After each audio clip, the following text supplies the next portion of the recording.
Então pessoal, sejam bem-vindos ao canal do Quintão. Neste vídeo vou falar sobre, acho que a câmera está mal posicionada, não faço ideia, nunca sei ver esta câmera, acho que agora estou melhor. Pronto, sejam bem-vindos ao canal do Quintão. Neste vídeo vou falar sobre o suposto melhor filme de terror dos últimos tempos, que os críticos norte-americanos estão a adorar e estão todos borrados de medo e perturbados com a violência porque eles veem tipo qualquer porcaria, veem tipo uma folha a cair no chão ou uma flor a desabrochar ou qualquer porcaria e ficam logo cheios de medo e dizem logo que é assustador e muito violento. Falo-vos de In a Violent Nature, ou tradução literal para Numa Natureza Violenta. É um filme de terror que muitos de vocês se calhar já ouviram falar nas redes sociais, que ao contrário de todos os outros filmes de terror slasher, este segue apenas a visão do assassino, do grande vilão. E a trama é literalmente sobre um assassino que é ressuscitado e começa a matar adolescentes e outras pessoas no meio de um bosque. E na Violent Nature funciona como uma espécie de Friday the 13th, mas na perspectiva do assassino. E o conceito, aparentemente, é interessante. Eu vou ser sincero, acho que o conceito é mesmo brutal, é diferente e é aquilo que nós precisamos no cinema de terror, que são ideias diferentes. Mas a execução, valha-me Deus, é péssima, é uma seca do caraças. Para mim, este não é o filme mais violento, nem o filme mais assustador dos últimos 10 anos, mas sim o filme de terror mais secante, mais aborrecido, mais chato que eu vi nos últimos 10 anos. Nós apenas seguimos um assassino enquanto ele mata.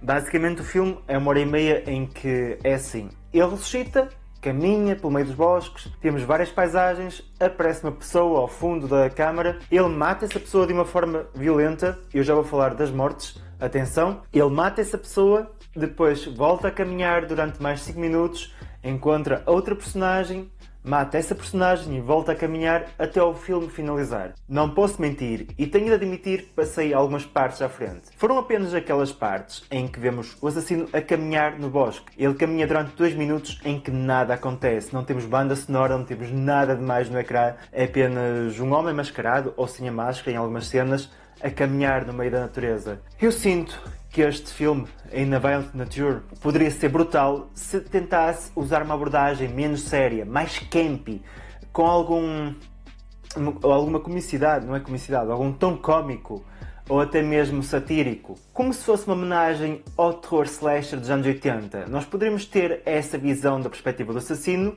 enquanto brincasse com clichês, e fosse um filme mais leve. Poderia ter o gore, até ainda ter mais gore, mais violência, mas se fosse mais divertido e usasse os clichês dos filmes dos anos 80 e tentasse também homenagear o slasher, seria sem dúvida muito mais porreiro. Quanto às mortes, eu acredito que muitos de vocês já ouviram falar sobre a polémica morte da miúda do yoga. Essa morte é violenta, mas na minha opinião achei aquela morte da miúda que é esfolada viva no Terrifier 2 um pouco superior no que toca a grafismo, a violência visual. E lá está, as mortes são violentas, mas não há qualquer impacto, pois nós não sentimos qualquer conexão com os personagens, visto que as vítimas pouco aparecem. Elas aparecem no momento inicial em que estão a falar sobre a história do assassino numa fogueira, e depois aparecem num momento ou noutro, mas o filme, 95% do filme, ou 90% vá, é através da perspectiva do assassino. E vocês sabem que para um filme de terror slasher ser bom,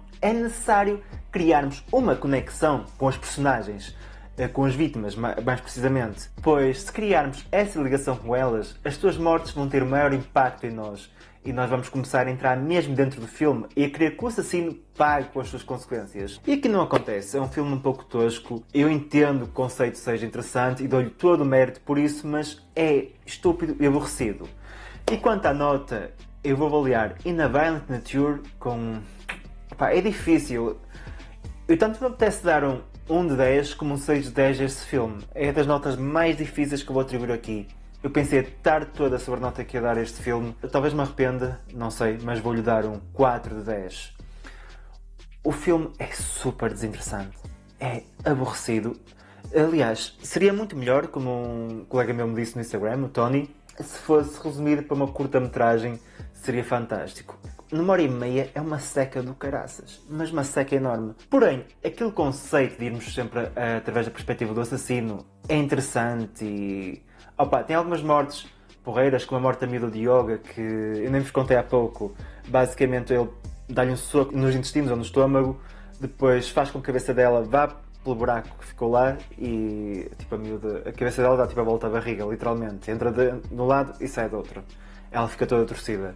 É uma morte bastante gráfica, mas como eu disse, acho que Terrifier 2 teve aquela morte ainda mais gráfica. E pronto, não há muito mais nada a dizer, é uma obra que não vai agradar a todos. Eu entendo quem deteste esse filme, porque eu também detestei, como também entendo quem ame esta obra, pois por um lado eu também amei aquela abordagem interessante da perspectiva de um assassino. E como disse, e volto a repetir, seria um filme muito melhor se abandonasse o tom sério, adicionasse alguma banda sonora e tentasse satirizar o género do slasher. Se fosse uma obra mais divertida, entre aspas, seria muito melhor.